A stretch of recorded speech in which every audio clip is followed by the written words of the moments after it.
So in this last block, we did a bunch of episodes focused on masters who teach karate styles which are similar to yours but different. We did Karate Jutsu with Sensei Vinicio Antony. We did Kyokushinkan with Shihan Callahan. We did Go-Sokaru with Soke Tak Kubota.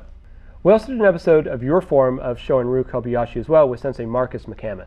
What do you feel like you've gained studying styles that are similar to yours, but have very simple or very fundamental differences? Sometimes it's easier to study something that is completely different than what you do, because it's completely different. So if you go from karate to studying something like jiu-jitsu or judo or wrestling or a Chinese style like kung fu, it's easier because it's like, okay, this is vastly different. Sometimes when you're studying something that is similar, but there's just different enough to confuse me. But they're all good. With Shihan Callahan and Kyokushinkan, it's a tough style, and I went into it somewhat intimidated, knowing that these guys go hard, they train hard. Am I going to survive this episode? Obviously, I survived, and they took it easy on me. I think they went at about 70%, but it was still, as you saw, a very good workout. But I like that hard direct training, because they're about, hey, we gotta be tough, we gotta test it, we gotta show strength. They're really, really true karateka. They're dedicated. You have to be. Absolutely. Vinicio Antony, looking at karate and making it really, really functional through the lens of mixed martial arts. He's Leota Machida's head coach right now. Through taking the karate that he teaches and finding grappling in there that does relate to Brazilian Jiu-Jitsu, but it's more through a karate lens. So that was very fascinating, because it's, again, very, very functional. Go-Sokaru, Soke Tak Kubota style, hard and fast, and he's been doing martial arts for 80 years, right? He's 85 years old currently. He was 84 when we shot this thing, and he still moves fast, and he still hits hard. And you see a lifelong dedication to martial arts with him. And Sensei Fumio Demura with Shito-ryu, That style is similar to mine in some ways, as far as the types of stances that they do, but my style is Okinawan and Shito-ryu is Japanese. So definitely some similarities, a few differences. Chamber position, so on and so forth. And then finally we have Sensei Marques McCammon. He is the closest to me in terms of style. Same style, same lineage, all descended from Choshin Chibana, the founder of Shorin-ryu. And very, very little difference. Maybe like one or two places there might be a stance that's done a little differently, maybe the hand placement.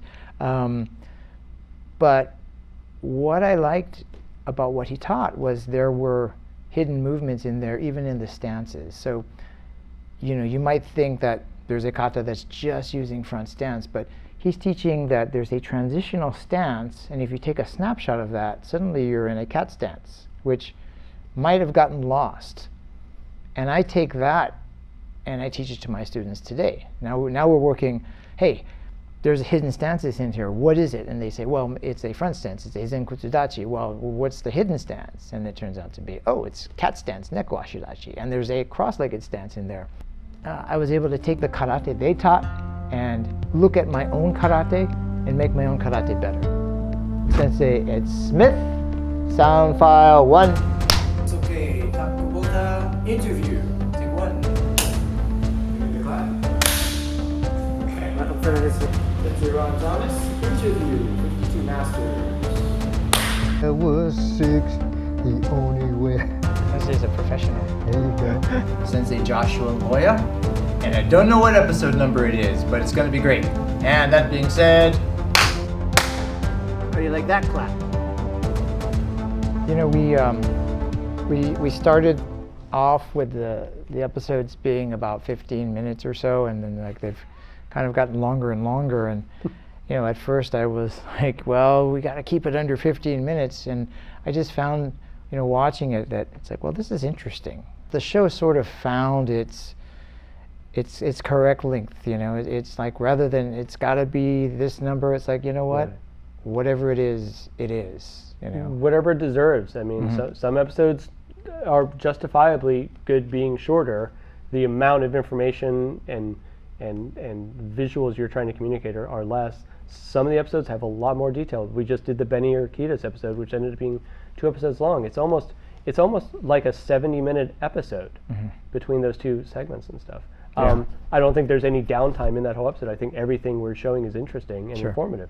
That one episode, which obviously came out during the lockdown, is almost a virtual class with Benny Urquidez. I mean, we made this choice, like, what if you could just watch your TV and literally you could follow along with the training if you wanted to. And I think that was just another example of us just, you know, finding the format that fits the individual episode rather than adhering to some universal, you know, set of rules.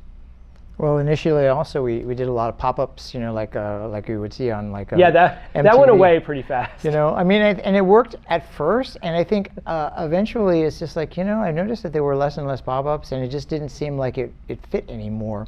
I was hoping no one's going to notice we stopped doing it. I like them, and They were fun. We should bring them back. But you know, I think that it's got to be something that's organic and needed versus, well, we have to put pop-ups, and then it starts to become very cookie cutter, and you know, I would much rather, it's like, okay, you know what, we no longer need them anymore. You know, Maybe we're just getting occasionally. better at doing this, so we need extra information less. You never know.